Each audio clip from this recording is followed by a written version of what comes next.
So I'm going to be reading Nehemiah sent to Jerusalem. And it came to pass in the month of Nisan, in the 20th year of King Artaxerxes, when wine was before him, that I took the wine and gave it to the king. Now I had never been sad in his presence before. Therefore the king said to me, Why is your face sad, since you are not sick? This is nothing but sorrow of heart. So I became dreadfully afraid, and said to the king, May the king live forever. Why should my face not be sad, when the city, the place of my father's tombs, lies waste, and its gates are burned with fire? And the king said to me, What do you request? So I prayed to the God of heaven. And I said to the king, If it pleases the king, and if your servant has found favor in your sight, I ask that you send me to Judah, to the city of my father's tombs, that I may rebuild it. Then the king said to me, the queen also sitting beside him, How long will your journey be, and when will you return?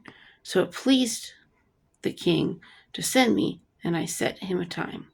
Furthermore, I said to the king, If it pleases the king, let letters be given to me for the governors of the region beyond the river, that they must permit me to pass through till I come to Judah. And a letter to Asaph, the keeper of the king's forest, that he must give me timber to make beams for the gates of the citadel, which pertains to the temple, for the city wall, and for the house that I will occupy. And the king granted them to me, according to the good hand of my God upon me. Then I went to the governors in the region beyond the river, and gave them the king's letters.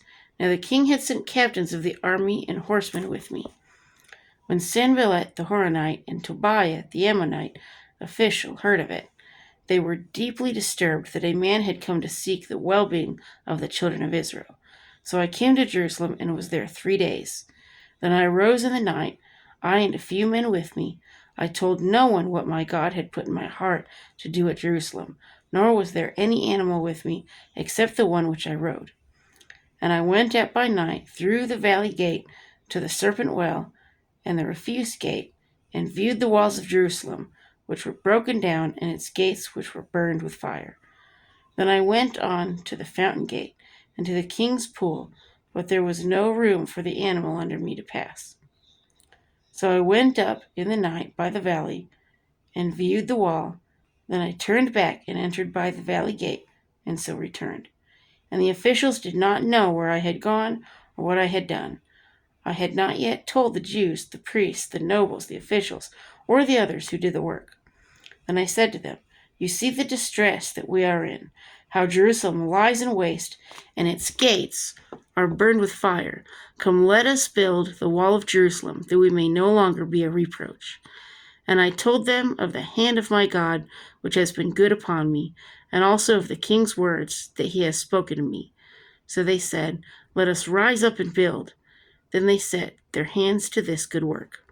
But when Sanballat the Horonite, Tobiah the Ammonite official, and Geshem the Arab heard of it, they laughed at us and despised us and said, What is this thing that you're doing? Will you rebel against the king?